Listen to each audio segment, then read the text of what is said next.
Salam, selamat hari Minggu bagi kita semua. Sebelum kita memasuki ibadah, kami informasikan kepada Bapak Ibu, Saudara-saudari sekalian yang menerima amplop untuk penggalangan dana pembangunan gereja kita.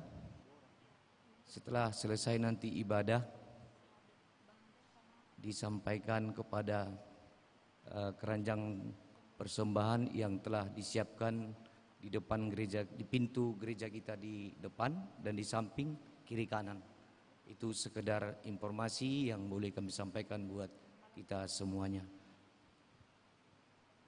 Bapak Ibu yang dikasihi Tuhan kita Yesus Kristus, marilah kita mempersatukan hati dan jiwa kita untuk memasuki ibadah penyembahan kepada Tuhan pada minggu kita malam ini.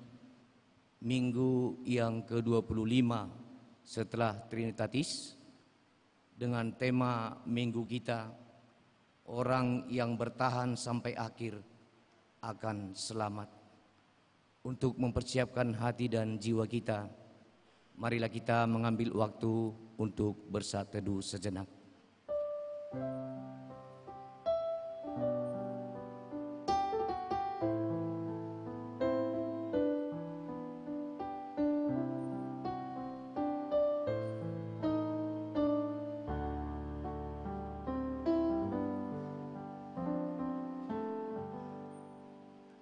Amin.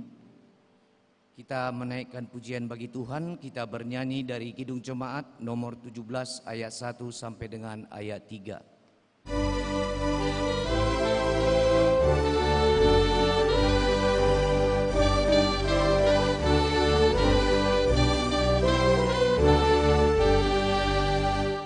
Tuhan hadir pada saat ini, hai sembah sujud di sini. Diam dengan hormat tubuh serta jiwa, tunduklah menghadap Dia.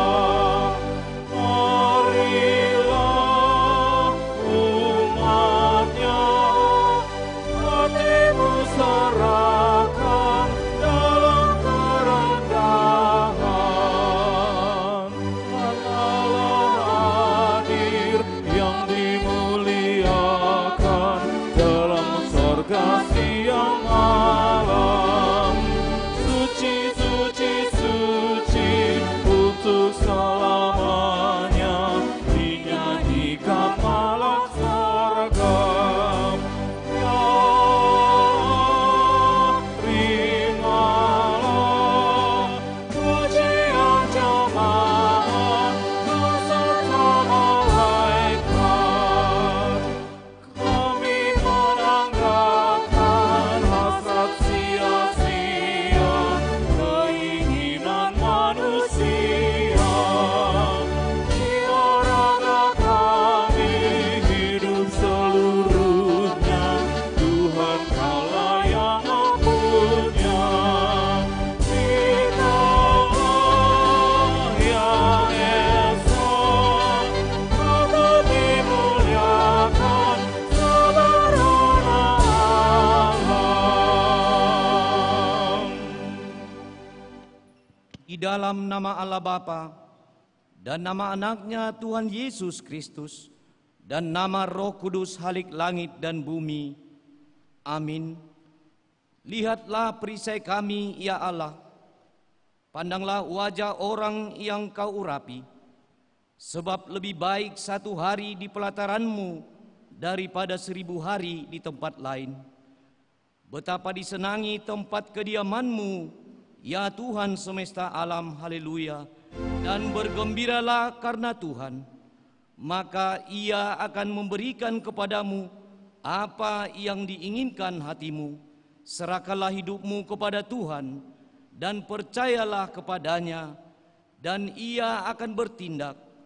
Berdiam dirilah di hadapan Tuhan dan nantikanlah Dia, sebab Tuhan mencintai hukum dan Ia tidak meninggalkan orang-orang yang dikasihinya. Haleluya. Haleluya.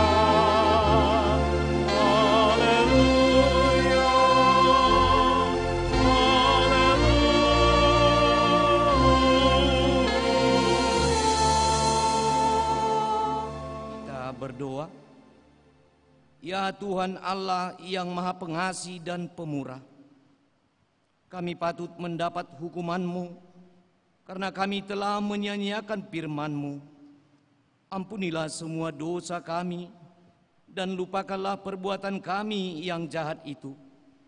Janganlah kiranya Engkau menahan rahmat-Mu kepada kami. Curahkanlah berkat-Mu dan berikanlah kekuatan kepada gereja-Mu, agar kami tetap memuji nama-Mu dalam menjalani hari-hari hidup kami di dunia ini. Karena Yesus Kristus Tuhan kami. Amin. Jemaat kami persilakan duduk kembali. Kita naikkan pujian bagi Tuhan, kita bernyanyi dari Kidung Jemaat nomor 355 ayat 2 sampai dengan ayat 3.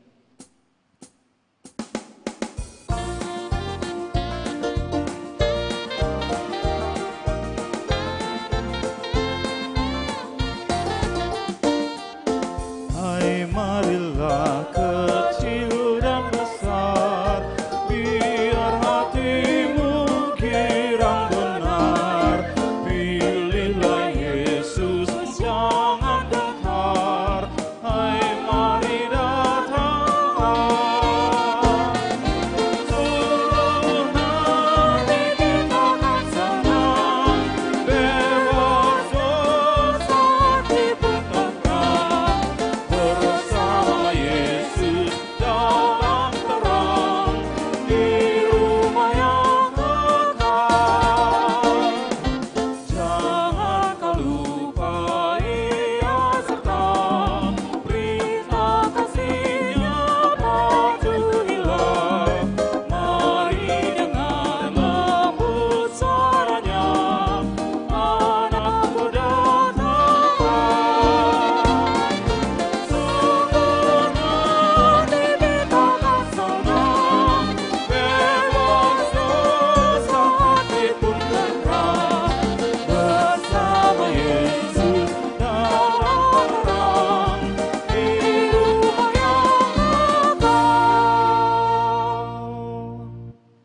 Firman Tuhan sebagai pendahuluan khotbah atau epistel kita pada minggu malam ini terambil dari kitab 1 Samuel pasal yang kedua, dimulai dari ayat yang pertama sampai dengan ayat yang ke-10. Marilah kita sama-sama membacanya secara bergantian.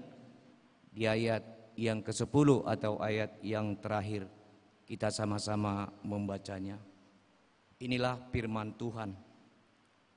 Puji-pujian Hana. Lalu berdoalah Hana, katanya, hatiku bersukaria karena Tuhan. Tanduk kekuatanku ditinggikan oleh Tuhan. Mulutku mencemoohkan musuhku, sebab aku bersukacita karena pertolongan-Mu. Tidak ada yang kudus seperti Tuhan, sebab tidak ada yang lain kecuali Engkau, dan tidak ada gunung batu seperti Allah kita. Janganlah kamu selalu berkata sombong, janganlah caci maki keluar dari mulutmu, karena Tuhan itu Allah yang Maha Tahu, dan oleh Dia perbuatan-perbuatan diuji. Busur pada pahlawan telah patah, tapi orang-orang yang terhuyung-huyung, pinggangnya berikatkan kekuatan. Siapa yang kenyang dahulu, sekarang menyewakan dirinya karena makanan. Tetapi orang yang lapar dahulu, sekarang boleh beristirahat.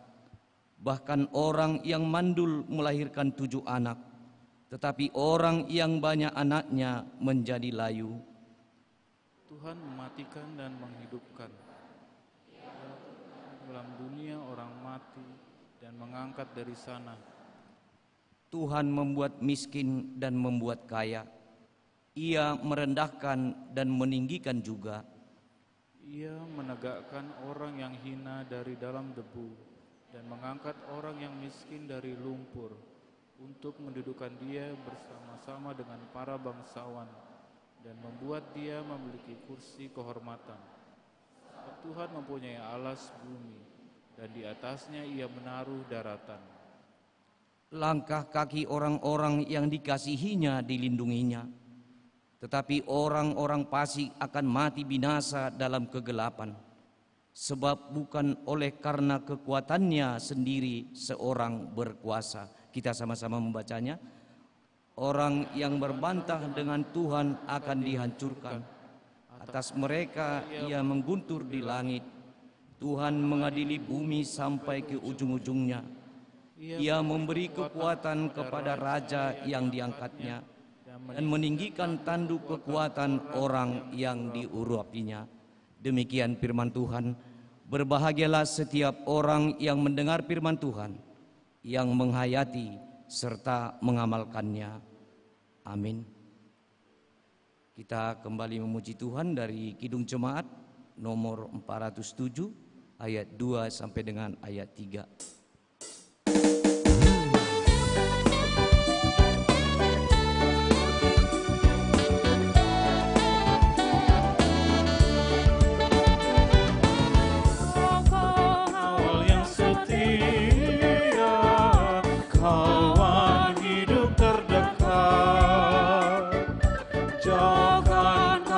Dari dosa, panggil pulang yang sesat.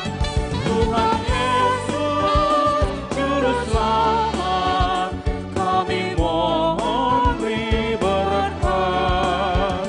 Tuhan Yesus, Juru Selamat, kami mohon beri berkat. Janji-Mu Kau terima kami, walau hina berjalan.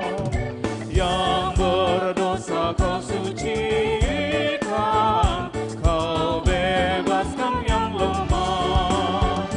Tuhan Yesus, Juru Selamat, kini kami berserah.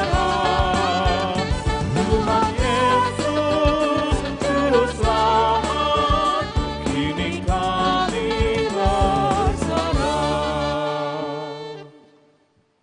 Jemaat yang dikasihi Tuhan kita Yesus Kristus, marilah kita sejenak mengingat dan merenungkan segala dosa-dosa pelanggaran kita yang kita lakukan baik sengaja maupun tidak sengaja, yang dapat melukai hati saudara-saudara kita, keluarga, terlebih dengan hati Tuhan kita.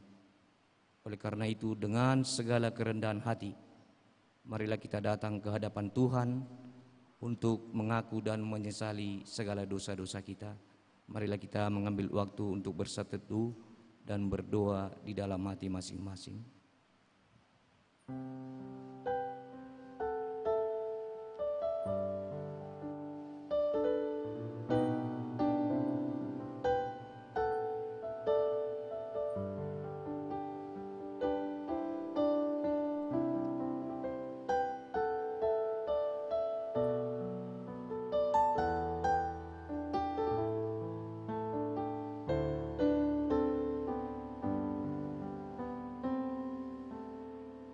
Kita mengikuti di dalam hati kita masing-masing, kita berdoa. Ya Allah Bapa kami yang Maha Kuasa dan Maha Pengasih, kami orang berdosa yang hina ini datang ke hadapan-Mu yang Maha Suci dan yang Maha Mulia itu untuk menyembah sujud di hadapan-Mu, memohon keampunan atas segala dosa dan kejahatan kami. Karena tiadalah kebenaran di dalam hati kami, dan kami senantiasa menyimpang dari jalan-Mu serta melanggar hukum-Mu. Kami tidak memuliakan nama-Mu dari segenap jiwa dan raga kami, dan saudara-saudara kami tidak kami kasihi seperti diri kami sendiri. Oleh karena itu, wajarlah kami kena murka-Mu dan dihukum selama-lamanya. Tetapi sekarang kami datang dengan segala kerendahan hati kami, memohon pengampunan dan belas kasih-Mu. Tolong dan kasihanilah kami, ampunilah segala dosa kami, dan berilah kami kekuatan untuk melawan segala kejahatan, agar kami senantiasa hidup di bawah naungan kasih Yesus Kristus Tuhan kami. Amin. Janji Tuhan tentang pengampunan dosa. Demikianlah firman Tuhan. Hanya sesaat lamanya aku meninggalkan engkau, tetapi karena kasih sayang yang besar, aku mengambil engkau kembali. Dalam murka yang meluap, aku telah menyembunyikan wajahku terhadap engkau sesaat lamanya. Tetapi dalam kasih setia abadi, aku telah mengasihi engkau. Segala kemuliaan bagi Allah di tempat yang maha tinggi. Amin. Jemaat kami persilakan duduk kembali. Kita puji Tuhan, kita bernyanyi dari Kidung Jemaat nomor 387 ayat 2 sampai dengan ayat 3.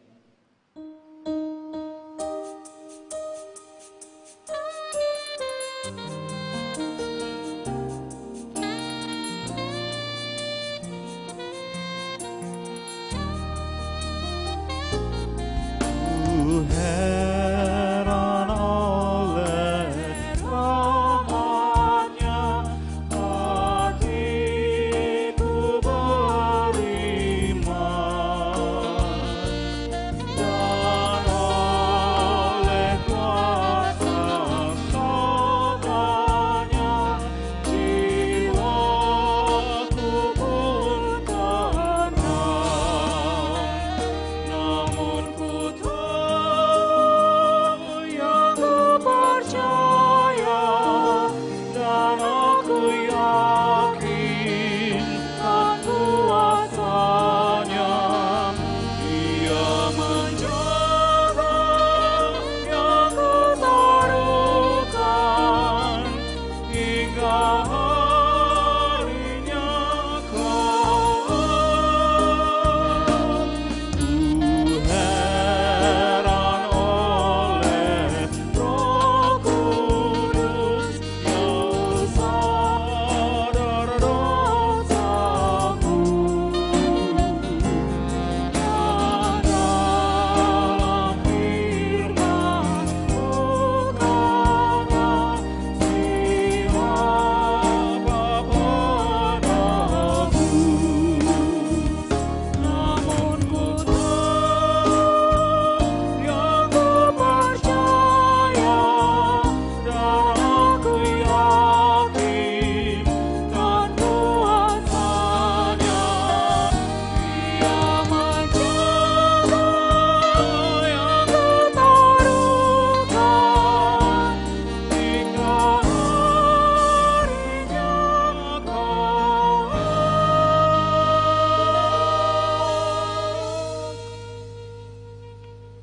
Marilah kita mendengarkan firman Tuhan sebagai petunjuk hidup baru pada minggu kita malam ini, yang terambil dari kitab 1 Yohanes pasal yang keempat ayat yang pertama. Inilah firman Tuhan. Saudara-saudaraku yang kekasih, janganlah percaya akan setiap roh, tetapi ujilah roh-roh itu, apakah mereka berasal dari Allah. Sebab banyak nabi-nabi palsu yang telah muncul dan pergi ke seluruh dunia. Demikian firman Tuhan. Marilah kita sama-sama berdoa memohon kekuatan daripada Tuhan kita. Ya Allah Bapa kami, berilah kami kekuatan untuk melakukan yang sesuai dengan firman-Mu. Amin. Kita kembali memuji Tuhan dari Kidung Jemaat nomor 372 ayat 2 sampai dengan ayat 3.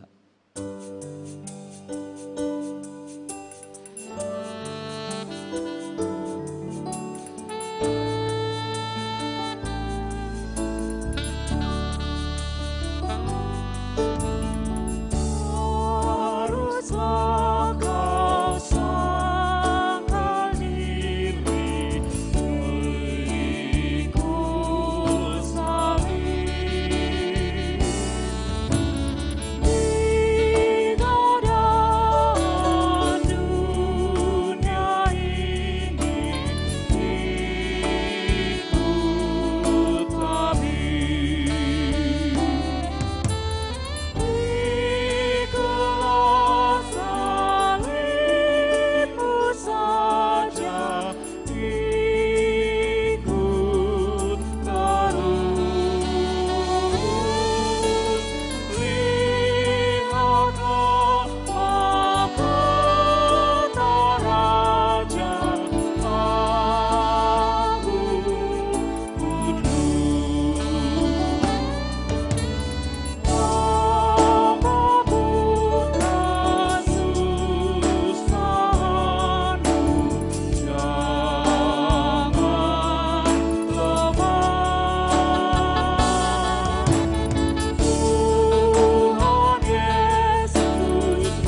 marilah kita bersaksi mengikrarkan pengakuan iman kita bersama jemaat pada segala abad di seluruh dunia ini. Kita sama-sama mengucapkannya. Aku percaya kepada Allah Bapa yang Maha Kuasa Khalik langit dan bumi. Aku percaya kepada Yesus Kristus, Anaknya yang tunggal Tuhan kita, yang dikandung daripada Roh Kudus, lahir dari anak darah Maria, yang menderita di bawah pemerintahan Pontius Pilatus, disalibkan, mati dan dikuburkan, turun ke dalam kerajaan maut, pada hari ketiga bangkit pula dari antara orang mati, naik ke surga, duduk di sebelah kanan Allah Bapa yang Maha Kuasa, dan akan datang dari sana untuk menghakimi orang yang hidup dan yang mati. Aku percaya kepada Roh Kudus, gereja yang kudus dan am, persekutuan orang kudus, pengampunan dosa, kebangkitan daging, dan hidup yang kekal. Amin. Jemaat, kami persilakan duduk kembali.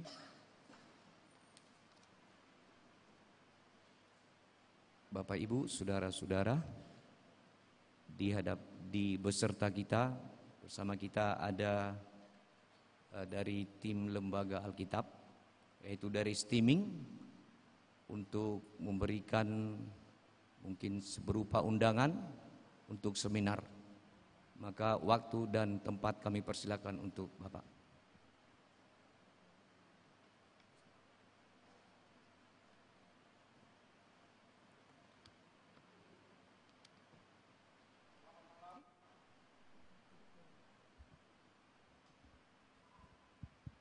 Selamat malam. Kami bersyukur kepada Tuhan. Malam hari ini STEMI boleh hadir di Kota Medan. STEMI adalah lembaga penginjilan yang didirikan oleh Pendeta Stephen Tong. Sejak berdiri dari tahun 1978 di Amerika Serikat, STEMI melayani mahasiswa-mahasiswi di perguruan tinggi terkenal di Amerika, Eropa, dan Asia. Kami bersyukur kepada Tuhan. Tahun ini STEMI kembali lagi dipercayakan Tuhan menyelenggarakan sebuah seminar yang besar di Pardede Hall. Seminar ini sudah dikerjakan dari tahun 2019 dan bersyukur kepada Tuhan tahun ini sekali lagi seminar ini boleh diselenggarakan. Seminar ini mengangkat sebuah tema yang besar, yaitu Christian Intelektual. Seminar ini akan dilaksanakan di Pardede Hall tanggal 18 November besok hari Senin jam 6:30 malam.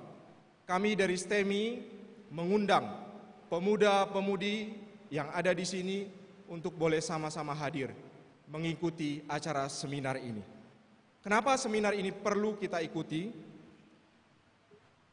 Data statistik menunjukkan dari 100 orang mahasiswa yang masuk ke dalam kampus di Amerika dan Eropa saat ini, hanya 3 orang saja yang tetap mempertahankan imannya sebagai orang Kristen.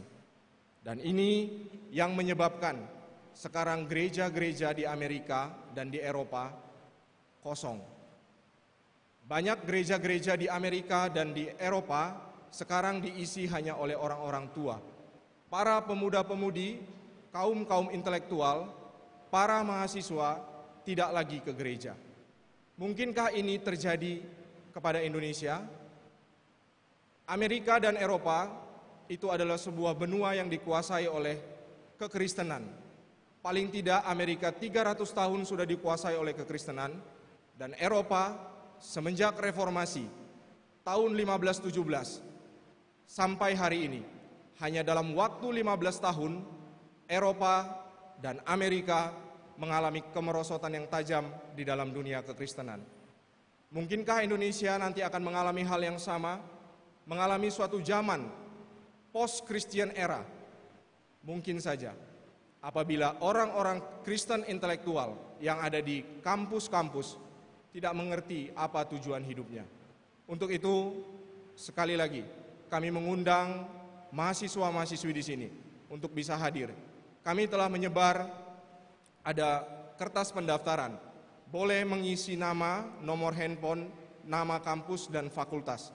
Nanti setelah ibadah boleh dikumpulkan kembali di dalam kantong-kantong atau kotak-kotak yang disediakan di pintu luar. Kiranya seminar ini boleh membangunkan kekristenan di Indonesia.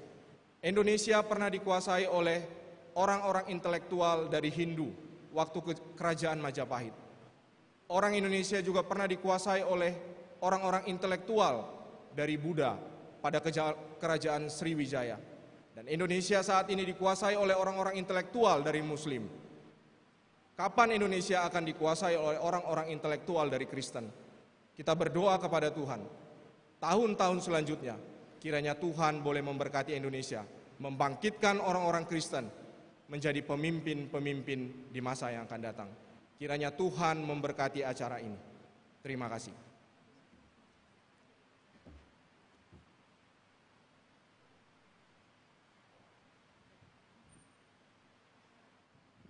Untuk menyambut pemberitaan firman Tuhan, kita angkat pujian bagi Tuhan dari pelengkap Kidung Jemaat nomor 241 ayat 1 sampai dengan ayat 3.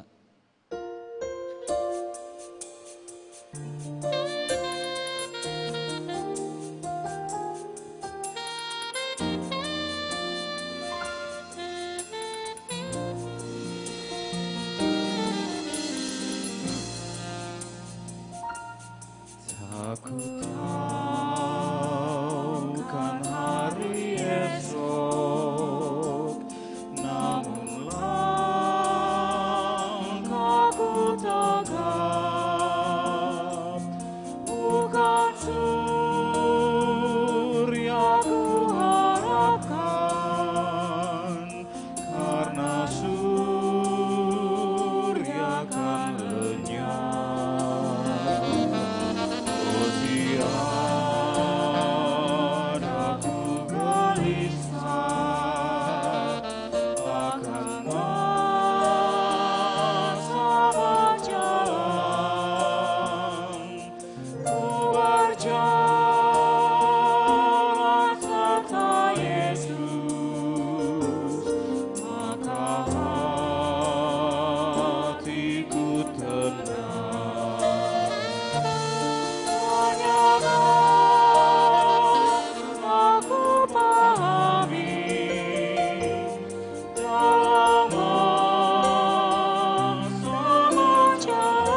Allah Bapa di sorga, demikian ungkapan hati dan ungkapan iman kami.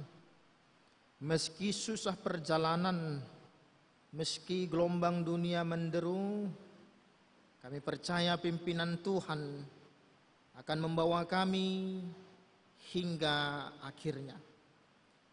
Dan kami percaya pemeliharaan Tuhan sempurna bagi hidup kami. Pemeliharaan mula Tuhan, kiranya menolong kami mendengarkan firman-Mu, sehingga firman-Mu berkuasa atas hidup kami, dan dengan leluasa firman-Mu menegur, menghibur dan menolong kami. Dalam Yesus Kristus Tuhan, kami berdoa. Amin. Shalom bagi kita semua. Bapak, Ibu, dan Saudara yang terkasih, firman Tuhan yang menyapa kita di minggu ke-25 setelah Trinitatis ini, Matius pasal 24, ayat yang ke-9 hingga ayat yang ke-14, demikian firman Tuhan. Pada waktu itu kamu akan diserahkan supaya disiksa, dan kamu akan dibunuh, dan akan dibenci semua bangsa oleh karena namaku. Dan banyak orang akan murtad, dan mereka akan saling menyerahkan dan saling membenci. Banyak nabi palsu akan muncul dan menyesatkan banyak orang. Dan karena makin bertambahnya kedurhakaan, maka kasih kebanyakan orang akan menjadi dingin. Tetapi orang yang bertahan sampai pada kesudahannya akan selamat. Dan Injil Kerajaan ini akan diberitakan di seluruh dunia, menjadi kesaksian bagi semua bangsa. Sesudah itu barulah tiba kesudahannya. Sampai sedemikian jauh pembacaan firman Tuhan. Yang berbahagia ialah mereka yang mendengarkan firman Tuhan dan yang memeliharanya. Shalom bagi kita semua. Bapak, Ibu, dan Saudara, saya menyapa saudara-saudara kita yang ada di samping kanan dan kiri, juga yang ada di teras depan. Shalom Bapak, Ibu. Kiranya Tuhan Yesus Kristus menyertai kita semua dan kita semua beroleh sukacita dan damai sejahtera. Pun demikian Bapak, Ibu, dan Saudara yang mengikuti ibadah ini dalam live streaming, kiranya juga dalam keadaan sehat penuh sukacita. Bapak, Ibu, dan Saudara yang terkasih, minggu ini merupakan minggu yang terakhir dalam kalender gerejawi untuk minggu biasa atau minggu-minggu Trinitatis. Di minggu yang akan datang kita akan memasuki ujung tahun atau akhir tahun gereja. Kalender gereja akan berakhir di minggu yang akan datang dan kita akan memasuki tahun baru gerejawi di Advent yang pertama. Firman ini tentu menjelang akhir tahun gerejawi, memasuki kalender tahun gerejawi, biasanya firman Tuhan menyapa yang berkaitan dengan kesudahan zaman, akhir zaman, zaman akhir, atau kehidupan yang akan datang, eskatologi dan lain sebagainya. Banyak ungkapan-ungkapan yang berkaitan untuk menyebutkan kedatangan Yesus untuk kali yang kedua. Sehingga suatu waktu para murid bertanya kepada Tuhan Yesus, "Guru, bila manakah waktunya datang? Apakah tanda-tandanya?" Lalu kemudian mulai dari ayat yang keempat sampai ayatnya yang ke-8, Tuhan Yesus menjawab para murid. Lalu ayat yang ke-9 Tuhan Yesus meneruskan bahwa di masa itu nanti banyak orang-orang Kristen, orang-orang yang percaya akan disiksa, dibunuh dan dibenci karena nama Tuhan Yesus. Lalu kemudian akan banyak yang murtad karena banyak nabi-nabi palsu dan pengajar-pengajar sesat. Sehingga semakin bertambahlah kedurhakaan. Lalu kasih semakin dingin. Tapi bagi orang yang tetap bertahan, merekalah yang akan mendapatkan keselamatan. Bapak, Ibu, dan Saudara yang terkasih, firman ini dituliskan atau percakapan ini terjadi kurang lebih ketika Yesus berumur 33 tahun, yaitu ketika Yesus hendak memasuki jalan salib.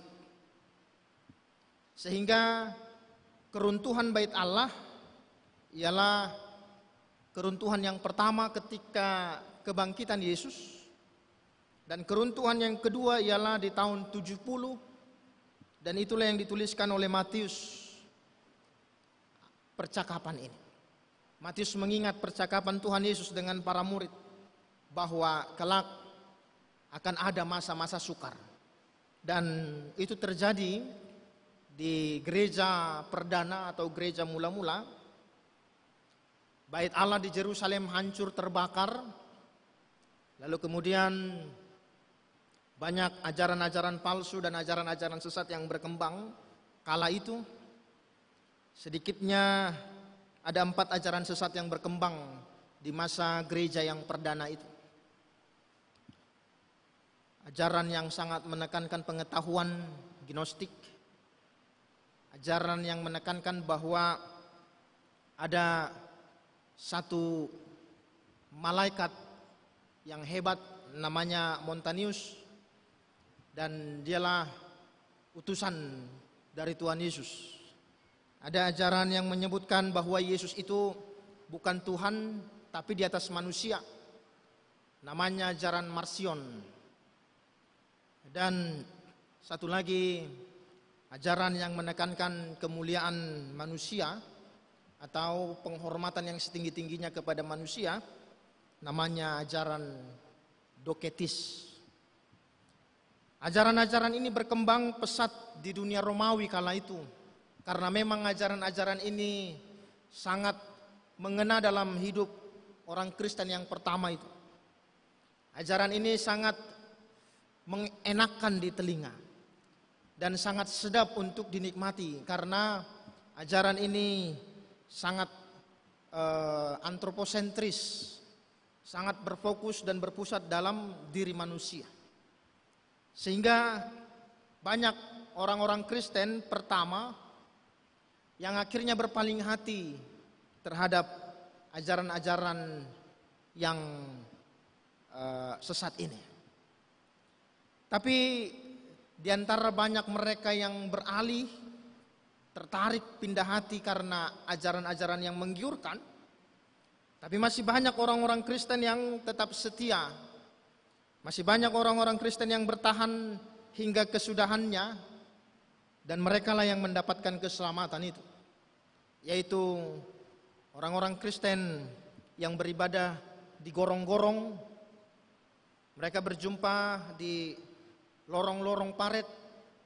Mereka beribadah di sana dengan memberikan simbol pada dahi mereka, yaitu lambang ikan atau iktus, Yesus Kristus Theos Uios Soter. Yesus Kristus Sang Penyelamat, Anak Allah. Lalu kemudian di antara mereka juga ada yang kehilangan pekerjaan, bahkan di antara mereka juga banyak yang harus mengorbankan nyawa untuk tetap bertahan mengikut Kristus. Di antara mereka Rasul Yohanes. Mungkin kita pernah dengar dan baca Bapak Ibu, Rasul Yohanes digoreng tanpa minyak, tapi dia tidak mati. Lalu akhirnya dia dibuang ke Pulau Patmos. Yakobus dan Thomas diseret-seret oleh hewan liar sampai mati. Lalu kemudian Petrus dan murid yang lain ada yang disalib dengan cara yang terbalik, kakinya di atas. Lalu banyak orang-orang Kristen yang setia dipanggil oleh kaisar untuk dibakar hidup-hidup supaya menjadi bola lampu ketika kaisar berolahraga atau bermain badminton. Demikian siksaan, cercaan yang dialami dan diderita oleh orang-orang percaya. Sehingga banyak di antara mereka yang mengalihkan iman mereka kepada pengajaran yang lain supaya mereka bisa lebih aman. Bapak, Ibu, dan Saudara yang terkasih, tapi firman Tuhan menyapa kita, orang yang bertahan sampai kesudahannya, merekalah yang akan mendapatkan keselamatan. Kalau kita telisik firman ini dan kita melihat firman ini lebih dekat, maka firman ini akan menyapa kita, Bapak, Ibu, dan Saudara, bagaimana kehidupan kita belakangan ini. Sambil menanti-nantikan kedatangan Yesus yang kedua kali, sambil menjalani perjalanan hidup di zaman yang begitu sulit ini, di akhir zaman ini, di tengah-tengah kita, di tengah-tengah gereja dan di luar gereja, juga banyak ajaran-ajaran yang mengganggu kehidupan kekristenan kita, Bapak Ibu.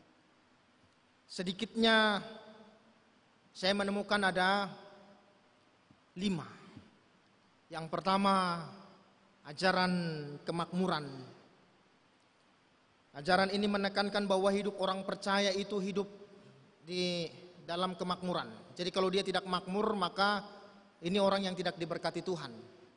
Kalau ada orang yang miskin, ini orang yang gak diberkati Tuhan, katanya. Kalau ada orang yang sakit, ini tanda orang yang gak diberkati Tuhan. Kalau ada orang yang gagal usahanya, ini tanda dia gak diberkati Tuhan. Kalau ada orang yang berantem terus di tengah-tengah keluarga, ini tanda dia gak diberkati Tuhan. Dan pengajaran itu harusnya kita tolak, karena kita melihat bahwa Allah turut bekerja di dalam segala sesuatu. Kita melihat bagaimana Allah bekerja di dalam hidup Ayub yang sakit, yang miskin, ketika dia hancur-hancuran tapi Allah pulihkan kehidupan. Kita belajar dari orang buta yang ada di Betsaida itu, ketika Yesus bertanya, apa yang kau minta Tuhan, kiranya aku sembuh dan bisa melihat. Dia bisa melihat. Ternyata orang-orang pinggiran dan orang-orang tertindas pun adalah orang yang diberkati oleh Tuhan. Yang kedua, kita melihat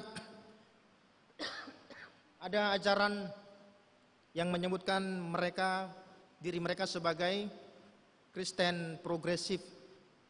Ajaran ini menyebutkan bahwa semua agama di dunia ini sama, bahwa semua Tuhan di dunia ini sama, sehingga nggak perlulah kita saling sikut menyikut, karena kita sama kok, sama-sama mengharapkan surga, sama-sama mengharapkan dunia kita baik-baik saja, sehingga saya dengan kamu tidak ada perbedaan. Nampaknya sangat lembut di telinga, tapi akhirnya kita menghilangkan keunikan dan kuasa Kristus yang bekerja dalam hidup orang percaya. Gereja tidak antipati terhadap perbedaan, tapi gereja tidak boleh menghilangkan keunikan Kristus. Yang ketiga, ada juga ajaran yang menyebutkan dirinya sebagai kekristenan yang paling paham tentang akhir zaman. Mereka sering sekali menafsirkan waktu dan tempat kedatangan Tuhan Yesus yang kedua kali.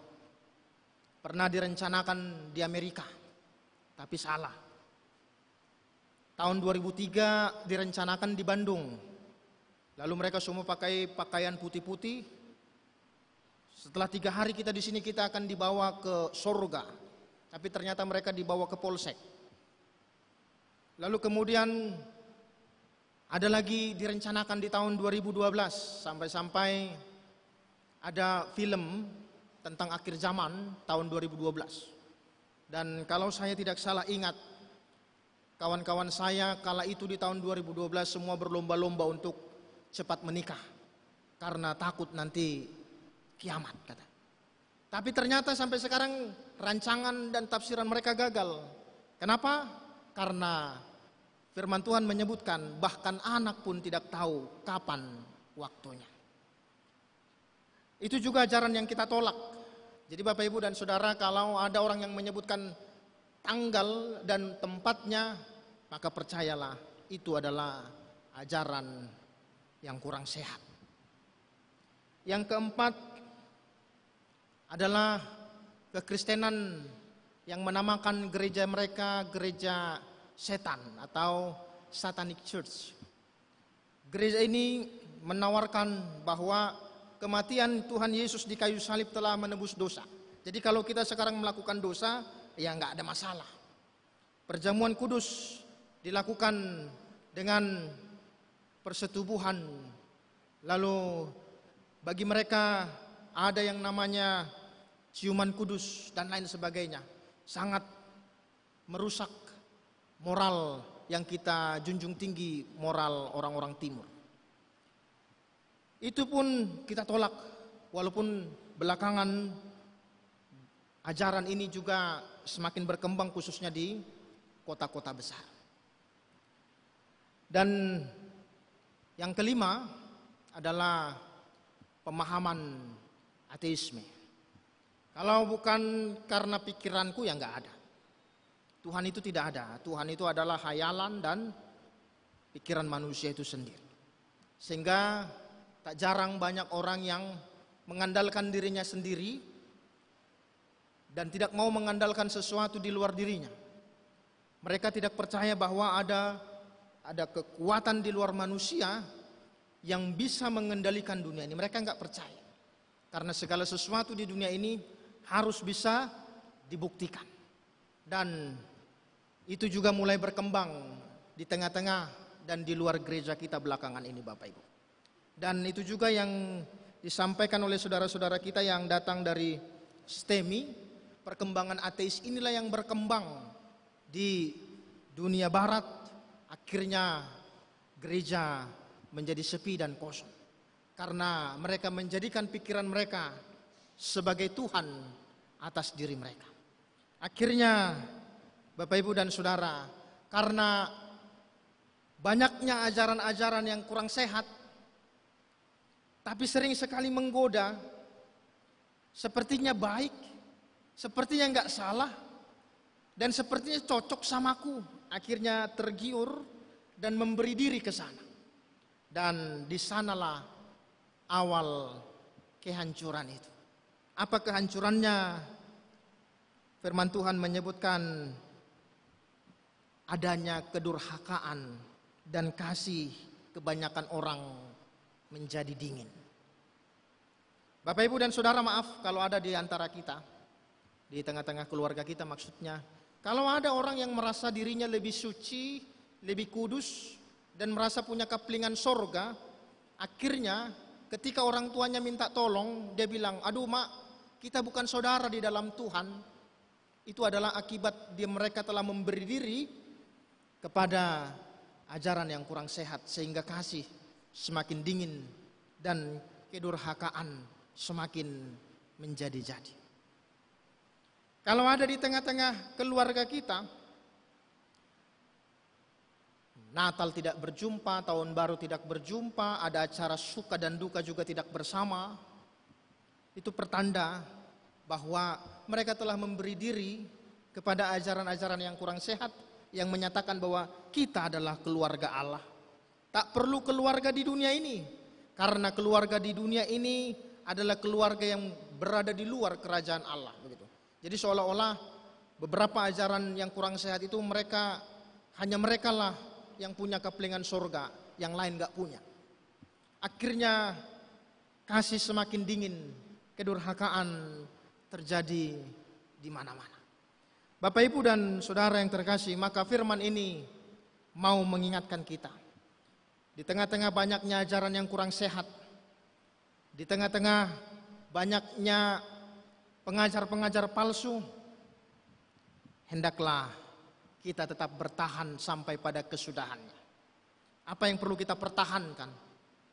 Yang pertama adalah bahwa Alkitab adalah satu-satunya sumber yang paling akurat tentang Tuhan dan kerajaan Allah. Jadi Bapak Ibu dan Saudara, ketika engkau mendengar tentang ajaran-ajaran yang kurang sehat, maka coba kembali ke Alkitab, telisik satu demi satu. Itu sebabnya Martin Luther menyebutkan sola scriptura. Hanya firman Tuhanlah yang dapat dipercaya. Yang berikutnya ialah karena kasih karunia Allah di dalam Kristus Yesus. Sola gratia. Sehingga penebusan Kristus, kasih karunia di dalam pengorbanan Kristus, kita yang tadinya jauh menjadi dekat. Kita yang tadinya berdosa beroleh pengampunan. Maka bertahanlah, setialah sampai dengan kesudahannya. Karena ajaran kekristenan kita menyebutkan siapa yang mau ikut Kristus, sangkal diri dan pikul salib. Satu-satunya upaya yang paling tepat untuk mengikut Kristus adalah berani ambil resiko menempuh jalan salib. Itu sebabnya kita menolak ajaran kemakmuran. Kita menolak kalau engkau memberi kepada Tuhan, Tuhan akan memberikan kepadamu 10, 30, 60, 100 kali lipat. Kita tolak itu. Karena hubungan kita dengan Tuhan bukanlah hubungan transaksional. Tapi relasi kita dengan Tuhan adalah relasi bapa dengan anak. Sehingga ketika engkau melakukan sesuatu karena untuk mengikut Bapa, maka engkau tidak akan kehilangan upah. Meski terjal perjalanan, meski susah perjalanan dalam mengikut Tuhan, meski gelombang badai menderu, semakin sedikit sahabat, semakin banyak lika-liku kehidupan ketika mengikut Tuhan. Justru kehormatan pergi meninggalkan kita ketika kita mengikut Tuhan. Nama baik pergi ketika kita mengikuti Tuhan. Rasa dan zona nyaman kita pergi meninggalkan kita ketika kita mengikut Tuhan. Itulah jalan yang harus ditempuh oleh orang-orang percaya, jalan salib. Seorang teolog, Kosuke Koyama, menyebutkan tidak ada gagang pada salib. Jadi memang salib itu harus dipikul, nggak bisa ditenteng. Karena tidak ada gagang pada salib. Ketika engkau putuskan Tuhan aku mau ikut engkau, maka pikullah salib dan sangkal diri. Di sana kuasa Kristus bekerja dalam perjalanan hidup kita, dan di sana kasih dan penyertaannya beserta dengan kita, dan hidup yang kekal, akhir zaman yang saat ini sedang kita nanti-nantikan, kedatangan Tuhan yang kita nanti-nantikan, masa depan yang sedang kita nanti-nantikan ada di dalam tangan Tuhan. Bapak, Ibu, dan saudara yang terkasih, lalu dengan apakah seorang percaya mempertahankan imannya sampai pada akhirnya? Maka Rasul Paulus menyebutkan begini, dikala orang-orang Kristen yang pertama itu mengalami banyak kesulitan, dikala orang-orang Kristen yang perdana itu mengalami banyak tantangan dan rintangan, Paulus menunjukkan ciri khas dan tanda bagi mereka orang-orang percaya, yaitu bertolong-tolonganlah kamu menanggung beban. Jadi ciri khas kehidupan gereja mula-mula, ciri khas orang percaya ketika menghadapi banyak tantangan dan rintangan dalam hidup ini, ciri khas dan tanda utama dalam hidup orang percaya mengikut Kristus ialah memikul salib dan hidup bertolong-tolongan seorang dengan yang lain. Ketika dunia ini menyeret kita kepada hidup yang semakin individualis, firman ini mengajak kita untuk hidup yang semakin komunal, hidup yang peduli satu akan yang lain, hidup bertolong-tolongan, dan hidup yang saling mengasihi satu dengan yang lain sambil menanti-nantikan kedatangan Kristus. Hingga Martin Luther menyebutkan, kalau besok Tuhan datang, hari ini saya akan tetap menanam pohon apel. Kalaupun besok Tuhan datang, itu bukan berarti kita tidak produktif. Kalaupun besok Tuhan akan datang, tidak membuat kita gemetar. Kalaupun besok Tuhan datang, tidak membuat kita takut. Karena kita percaya bahwa kedatangannya adalah sukacita bagi orang percaya. Kedatangannya adalah damai sejahtera bagi orang percaya. Bahwa kedatangannya adalah penantian panjang bagi kita. Yang berbahagia ialah mereka yang mendengarkan firman Tuhan dan yang memeliharanya. Kita berdoa.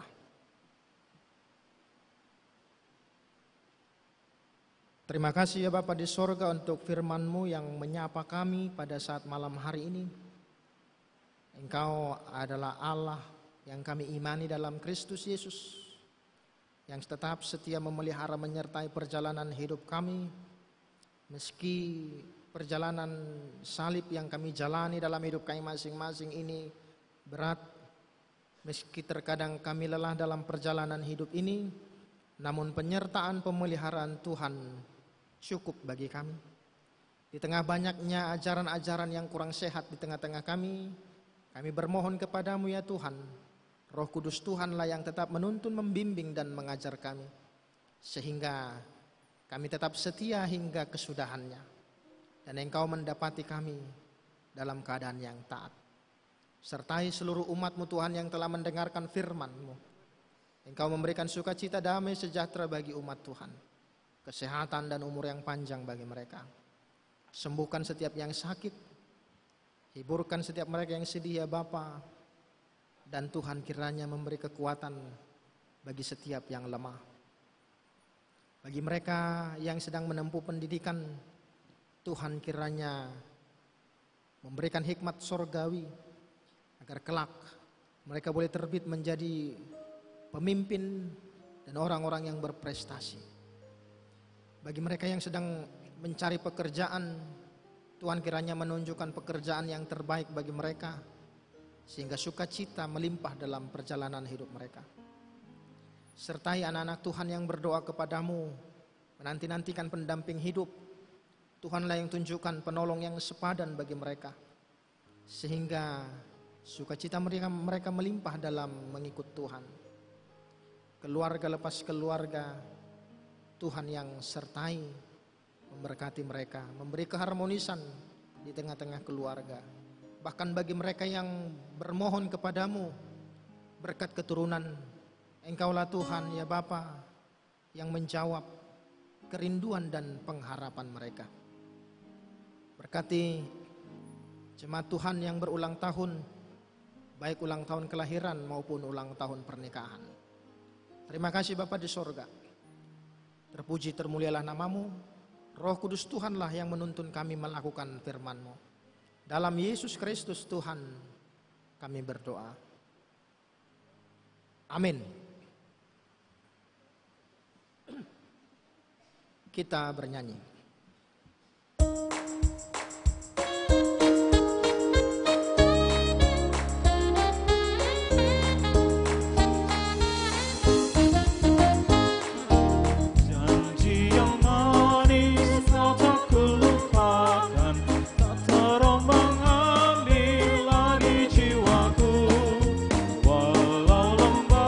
Hidupku penuh awan, nantikan cerahlah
Kita akan memberikan persembahan kita kepada Tuhan, firman Tuhan yang mendasarinya Imamat pasal 19 ayat yang kelima. Apabila kamu mempersembahkan korban keselamatan kepada Tuhan, kamu harus mempersembahkannya sedemikian hingga Tuhan berkenan akan kamu. Demikian firman Tuhan, kita berikan persembahan kita dengan sukacita.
Jemaat kami undang untuk bangkit berdiri.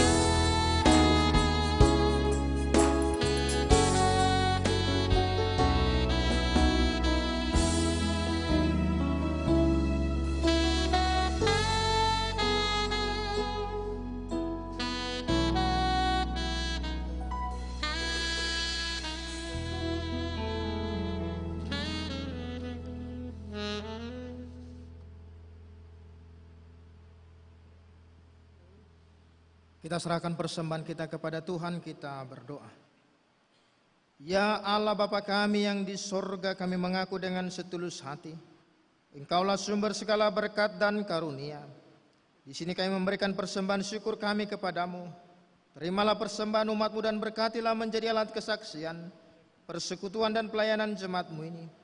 Jadikanlah hidup kami persembahan yang berkenan kepadamu, dan pakailah hidup kami untuk turut menghadirkan tanda-tanda kerajaan-Mu di seluruh dunia ini. Kasih, keadilan, dan damai sejahtera sukacita. Bukalah hati kami oleh Roh-Mu yang kudus itu, agar kami senantiasa mengucapkan syukur kepadamu. Dalam nama Yesus Kristus Tuhan kami. Amin.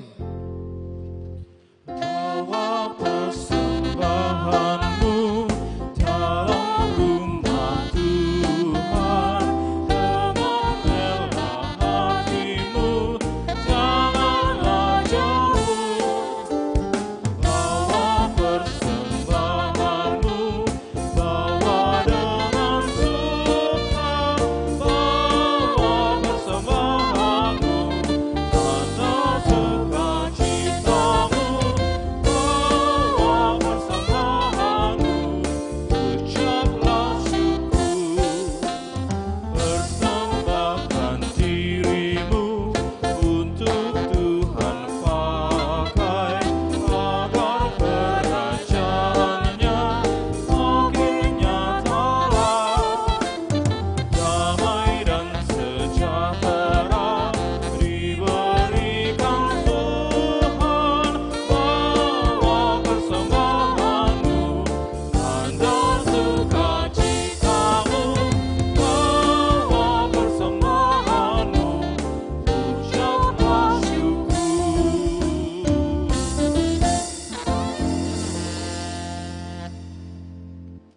Bapa kami yang di sorga, dikuduskanlah namamu. Datanglah kerajaanmu, jadilah kehendak-Mu di bumi seperti di sorga. Berikanlah kami pada hari ini makanan kami yang secukupnya. Dan ampunilah kami akan kesalahan kami, seperti kami juga mengampuni orang yang bersalah kepada kami. Dan janganlah membawa kami ke dalam pencobaan, tetapi lepaskanlah kami dari yang jahat.